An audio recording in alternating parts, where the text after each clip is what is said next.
Bienvenidos a mi canal. En este vídeo os voy a hablar de la Guerra Civil Española. A principios de febrero de 1937, las tropas del bando nacional tomaron Málaga. En la toma de Málaga también participó el cuerpo de voluntarios italiano, al mando del general Mario Mancini Roatta, cuyas primeras unidades desembarcaron en España el 7 de diciembre. La caída de Málaga obligó a la dirección de la República a lanzar una nueva contraofensiva en el frente central. Para ello se formó un poderoso grupo del general Pozas. Sin embargo, la fecha de la operación se pospuso 2 veces. Los sublevados se enteraron del inminente ataque del ejército popular y lanzaron ellos mismos una ofensiva. Los franquistas decidieron atacar al sureste de Madrid, en el valle del río Jarama. La batalla por el Jarama comenzó el 6 de febrero.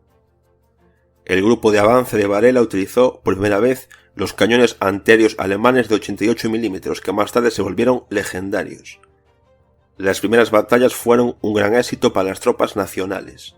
Lograron romper las defensas republicanas. El general Pozas esperaba detener a los atacantes justo en el río Jarama. Cruzarlo debido a lo empinado de las orillas era casi imposible y todos los puentes estaban cuidadosamente vigilados. Sin embargo, la noche del 8 de febrero un pequeño grupo de marroquíes lograron atravesar el río. Luego las tropas sublevadas cruzaron el Jarama y continuaron su ofensiva. El pánico volvió a comenzar en la República. Muchos volvieron a afirmar que Madrid iba a caer pronto. Sin embargo, la 11ª División Comunista, desplegada apresuradamente por Enrique Lister, pudo detener el avance de las tropas nacionales.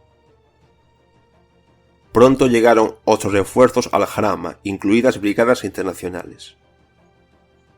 Del 11 al 16 de febrero se produjeron feroces combates terrestres y aéreos cerca del Jarama, como resultado de los cuales las fuerzas sublevadas se agotaron.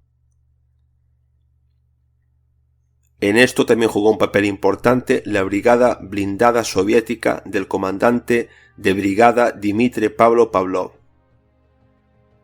El 27 de febrero, los combates en el Jarama habían cesado.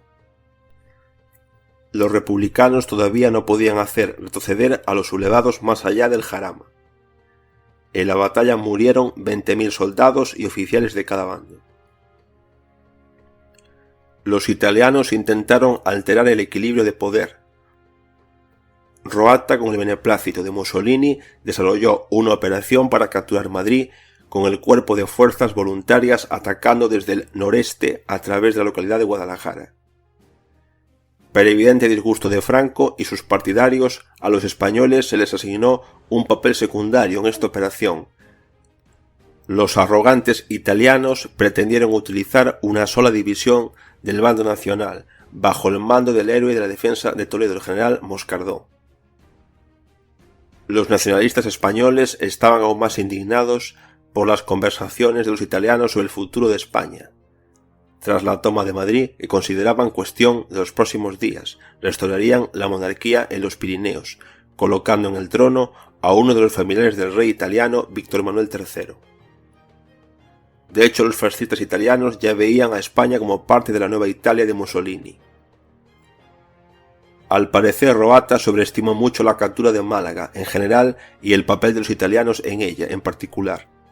En aquella operación solo participó la división Littorio, la más preparada del cuerpo italiano, pese a que las tropas del propio Franco eran casi 3 veces mayores. La guarnición de Málaga no representaba ningún valor serio en aquel momento. A principios de marzo, sin que los republicanos lo advirtieran, los voluntarios italianos fueron trasladados de Andalucía a Castilla. El 8 de marzo las fuerzas italianas atravesaron las posiciones de la 12ª División del Ejército Popular, habiendo avanzado 30 kilómetros en 3 días. Sin embargo, los republicanos, como en la batalla del Jarama, lograron transferir rápidamente refuerzos a una sección peligrosa del frente. El 12 de marzo la división comunista de Enrique Lister, la división anarquista de Cipriano Mera y la 11ª Brigada Internacional se opusieron a los fascistas. Aprovechando las condiciones climáticas favorables, nieblas, nubes, precipitaciones, los republicanos detuvieron a los voluntarios italianos el 15 de marzo. Muy pronto, las débiles cualidades combativas y morales de los soldados italianos se vieron afectadas. Entre ellos comenzaron los suicidios, los desórdenes y las deserciones. Como resultado, la batalla de Guadalajara le costó al bando nacional unos 7.000 muertos. Los oponentes de los fascistas recibieron una gran cantidad de trofeos diferentes, desde tanques hasta telegramas de Mussolini. Las pérdidas en las tropas republicanas no superaron las 2.000 personas. Así, como resultado de las batallas de finales del otoño de 1936 y principios de la primavera de 1937, la línea del frente finalmente se estabilizó. Ambos bandos finalmente perdieron la esperanza de una rápida victoria en la guerra. Había llegado el momento de realizar ataques decisivos y poderosos.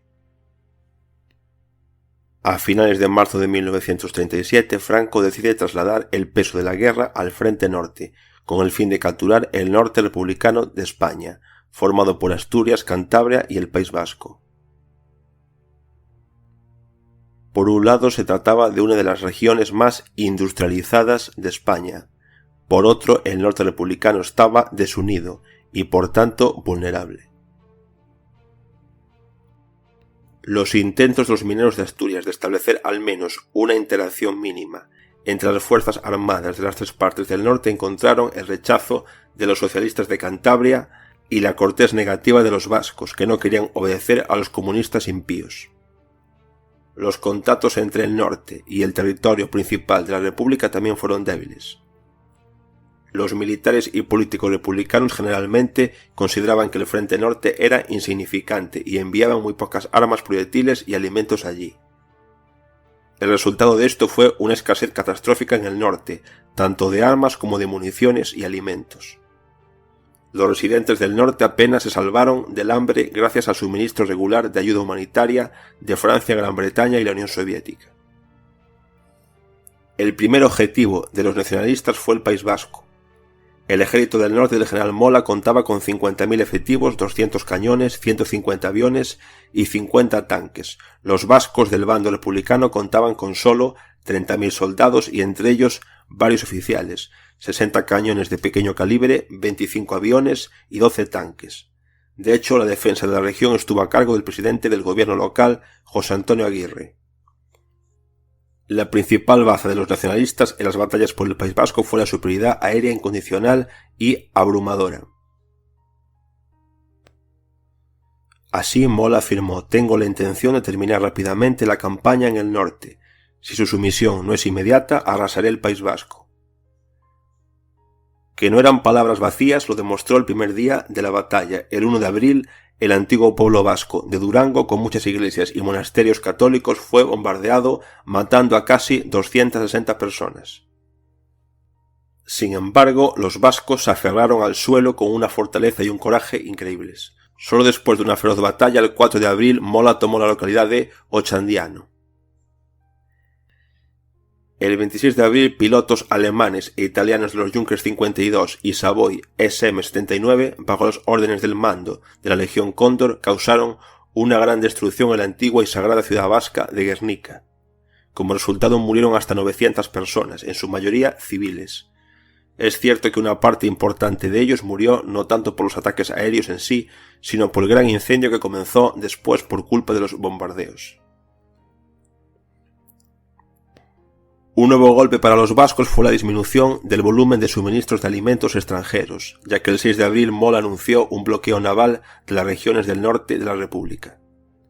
Sin embargo, muchos barcos británicos, por su cuenta y riesgo, continuaron entregando cargamentos a la República, a pesar de la oposición de la Armada de Franco. 2 días después del bombardeo, las ruinas de Guernica fueron tomadas por las tropas del bando nacional. Y el 1 de mayo, unidades del cuerpo italiano, renovadas y notablemente aumentada su eficacia combativa bajo el mando del nuevo comandante, el general Ettore Bastico, toman el pueblo de Bermeo. Durante el mes de abril, el ejército de Mola avanzó 20 kilómetros, es decir, en promedio los vascos, medio muertos de hambre y carentes de armas y municiones, retrocedieron solo 750 metros por día. Paralelamente a la campaña en el País Vasco, Franco fortaleció su dictadura unipersonal en el territorio sometido de España con la ayuda activa de su cuñado, el político nacionalista más destacado, Ramón Serrano Súñer. Así, el 19 de abril, Franco promulgó el Decreto de Unificación. Sobre la base de la Falange y una serie de grupos carlistas se creó un nuevo partido, el único legal en el territorio controlado por los nacionalistas del país, la Falange Española de Tradicionalistas y Juntas de la Ofensiva Nacional Sindicalista. Franco se convirtió personalmente en el jefe de la renovada Falange. Los falangistas, que expresaron su descontento con este acontecimiento, incluido el exjefe de la Falange, Manuel Edilla, fueron arrestados a los pocos días y condenados a muerte, que pronto fue reemplazada por penas de prisión relativamente cortas. Por ejemplo, Edilla pasó 4 años en prisión. La nueva Falange se convirtió en un apoyo fiable para la dictadura militar de Franco.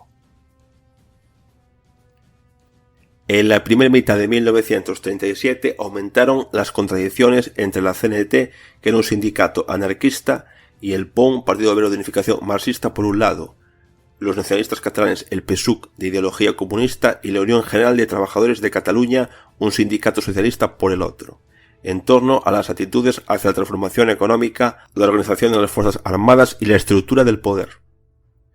Las partes se acusaron mutuamente de violencia. El PSUC acusó al PON de trotskismo. El 3 de mayo de 1937, la Guardia Civil, encabezada por el Comisario General para la Protección del Orden, Rodríguez Salas, miembro del PSUC, intentó apoderarse de la central telefónica de Barcelona, controlada por la CNT.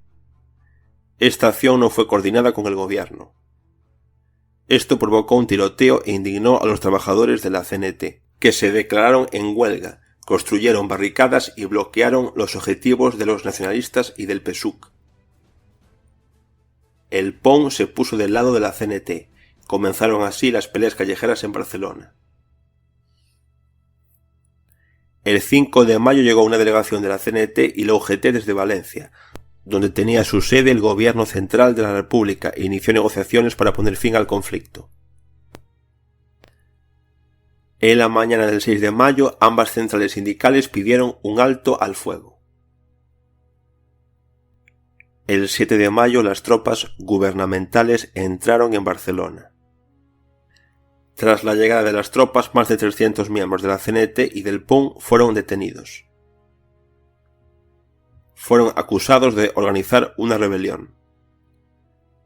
En total, según datos oficiales, 500 personas murieron y al menos 100 resultaron heridas durante los enfrentamientos callejeros en Barcelona. El 14 de mayo, en una reunión de gobierno, la mayoría de los ministros exigieron a Largo Caballero la disolución y proscripción del PON, Partido Obrero de Unificación Marxista, el desarme de la población de retaguardia, la eliminación de los poderes del ministro de Defensa y la dimisión del ministro del Interior, Galarza. Largo Caballero se negó a satisfacer ni siquiera una de estas demandas y pronto se vio obligado a dimitir.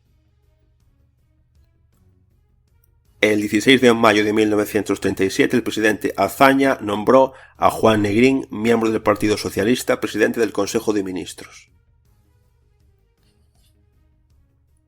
El 3 de junio murió en un accidente aéreo cerca de Burgos el general Mola. Su avión se estrelló contra una montaña en medio de la niebla. El nuevo comandante del Ejército Nacionalista del Norte fue el segundo lugarteniente de Mola, el general José Solchaga, quien rápidamente demostró que no era muy inferior a su predecesor.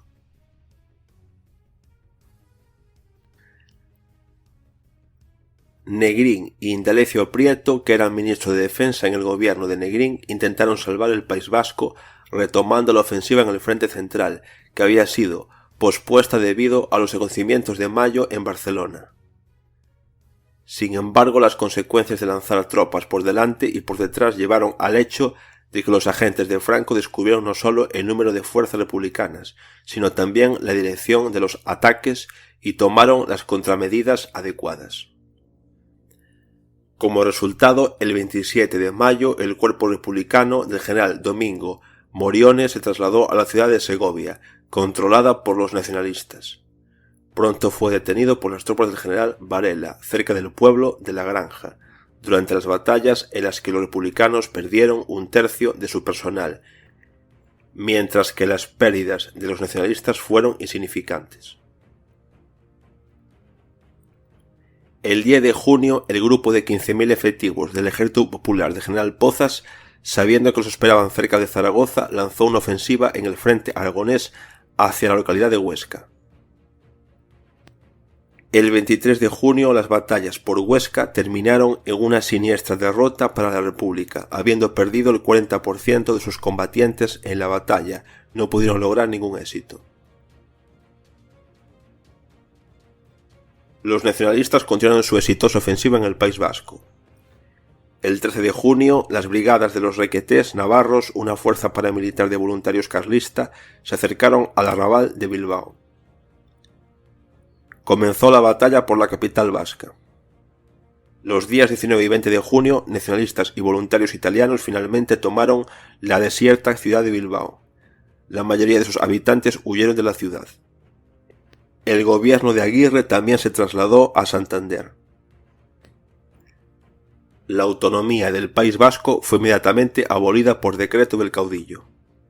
Durante 3 meses de lucha en el País Vasco, los vencedores perdieron 30.000 personas y los perdedores 50.000. Así, en la primavera de 1937, los nacionalistas pudieron tomar una región estratégicamente importante de España, aunque a costa de feroces combates y pérdidas importantes. El nuevo objetivo del Ejército Nacionalista del Norte era Cantabria, vecina del País Vasco. Los resultados políticos de la primavera de 1937 también resultaron importantes. Franco finalmente formalizó su dictadura reprimiendo a la oposición interna, mientras la inestabilidad política permanecía en la República Española. El 5 de julio el Ejército Popular rápidamente tomó el pueblo madrileño de Brunete y varios pueblos de los alrededores. Sin embargo, en lugar de ir más lejos, los republicanos comenzaron a limpiar la zona de restos de unidades enemigas. También influyó el plan operativo innecesariamente complejo propuesto por Rojo. Mientras tanto, Franco comenzó a transferir apresuradamente refuerzos de infantería a Brunete, así como escuadrones de la Legión Cóndor. Los días 9 y 10 de julio se inició una contraofensiva nacionalista al mando del general Varela. Los republicanos no estaban preparados para tal giro de los acontecimientos, y su moral cayó drásticamente. Las pocas unidades que mantuvieron la disciplina sufrieron pérdidas terribles. Así, la 11ª División de Enrique Lister perdió el 60% de su personal en Brunete. Pronto, los nacionalistas recuperaron Brunete del enemigo. Después de los fracasos en el frente, inmediatamente comenzaron entre los oficiales republicanos disputas y acusaciones mutuas de incompetencia, cobardía y traición. El 27 de julio la batalla de Brunete finalmente había terminado. La ofensiva republicana fue completamente rechazada. La única ganancia para los republicanos fue el retraso de la ofensiva nacionalista en el norte. El 14 de agosto las tropas nacionalistas de Solchaga lanzaron un ataque al pueblo cántabro de Reynosa. El comandante republicano general Ulibarri, a pesar de la oposición de muchos oficiales, decidió no entregar el pueblo. Durante los primeros 3 días, los republicanos defendieron finalmente Reynosa, pero rápidamente su moral comenzó a agotarse. El 18 de agosto abandonaron el frente. Al darse cuenta de que la derrota era inevitable, políticos y militares republicanos de alto rango abandonaron Santander. Los que se quedaron entraron en contacto con el mando del cuerpo italiano y acordaron entregar Santander sin luchar a cambio de la vida, la libertad y el derecho a viajar libremente al extranjero. Bástico, jefe del cuerpo de voluntarios italianos, accedió y el 26 de agosto sus tropas entraron en la ciudad sin disparar un tiro. Sin embargo, Franco se enteró de las condiciones especiales para la rendición de Santander recién el 28 de agosto e inmediatamente exigió a los italianos que las cancelaran. El general Bástico estaba indignado, pero Mussolini decidió no reñir con el caudillo y prefirió estar de acuerdo con sus demandas. Bástico fue reemplazado por un nuevo comandante, el general Berti. Los barcos extranjeros que transportaban refugiados republicanos fueron detenidos en los puertos, sus pasajeros arrestados y entregados inmediatamente a tribunales nacionalistas. En total, los franquistas capturaron a 60.000 personas. El 22 de agosto los republicanos tomaron el pueblo de Jaca y continuaron su ofensiva. En los primeros días, las unidades individuales del ejército popular lucharon a lo largo de más de 30 kilómetros. Sin embargo, el alto ritmo de la ofensiva les jugó una mala pasada. Las unidades avanzadas de los republicanos se encontraron separadas de las reservas. En su retaguardia quedaban una serie de asentamientos convertidos por los nacionalistas en verdaderas pequeñas fortalezas que se negaban obstinadamente a rendirse al enemigo. Además, la expectativa de los republicanos de que Franco retiraría las unidades del frente norte para salvar Zaragoza no se materializó. El error fatal de la dirección del ejército popular fue la decisión de tomar a cualquier precio los pueblos de Belchite y Quinto. Los feroces ataques de los republicanos no dieron resultados durante mucho tiempo. Casi toda la población de las aldeas acudió en su defensa. El ministro republicano de Defensa, Indalecio Prieto, se enfadó por la ocupación de varias aldeas e hizo una serie de cambios de personal. En particular, en el nuevo intento de tomar Zaragoza, el papel clave ahora no lo desempeñaría el quinto cuerpo de Modesto, sino el 21 cuerpo del coronel Segismundo Casado. A principios de septiembre de 1937 realizó un nuevo intento de toma de Zaragoza. Ya durante la preparación del ataque, Casado cometió una serie de errores graves.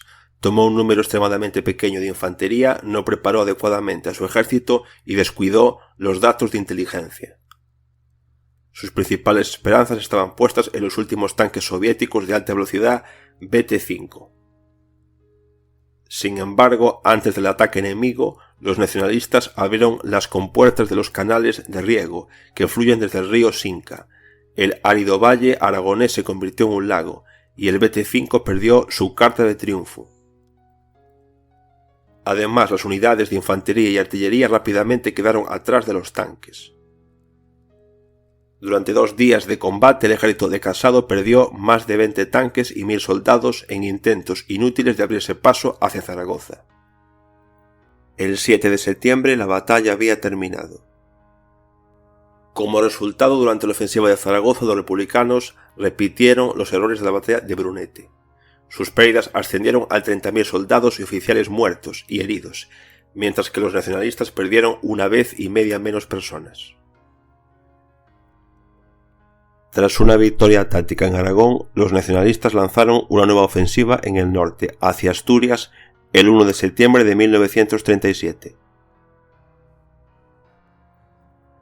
Los defensores de Asturias, bajo el mando del coronel Galán y el ejército nacionalista del norte, eran aproximadamente iguales, 40.000 personas cada uno.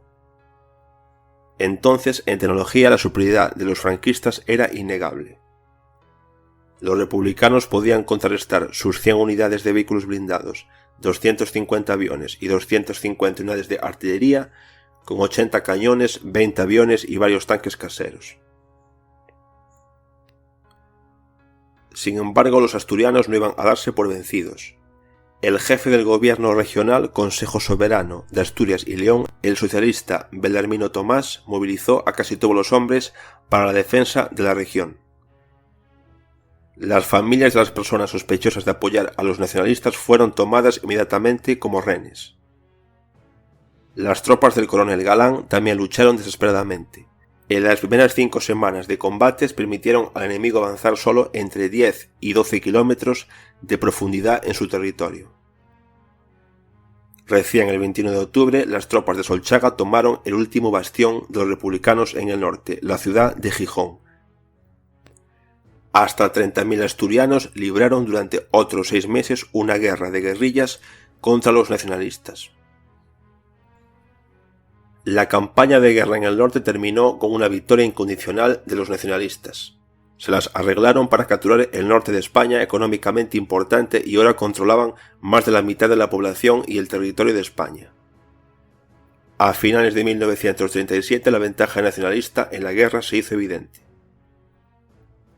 También fueron notables los éxitos diplomáticos de los franquistas.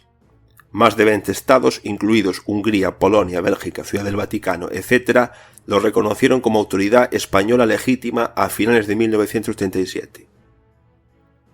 Gran Bretaña no tenía prisa por reconocer oficialmente al gobierno de Franco, pero envió un representante oficial a Burgos, con un estatus prácticamente similar al de un embajador. El 15 de diciembre los republicanos aprovecharon las heladas y las espesas nevadas de forma inesperada, sin artillería ni bombardeos aéreos, lanzaron una ofensiva sobre Teruel. El 17 de diciembre la ciudad estaba rodeada por unidades del ejército popular.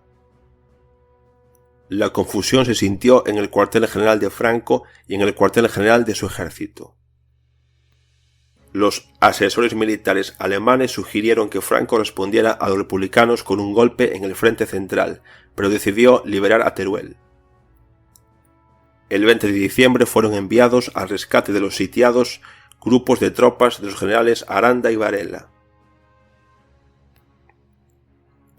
Los republicanos no avanzaron más e iniciaron el asedio de Teruel. Lograron repeler los intentos de Varela y Aranda de liberar a los defensores de la ciudad.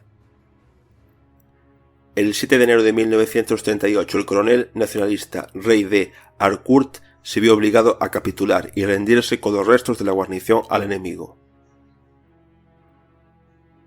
El mando nacionalista consideró el acto de Rey de Harcourt como una traición.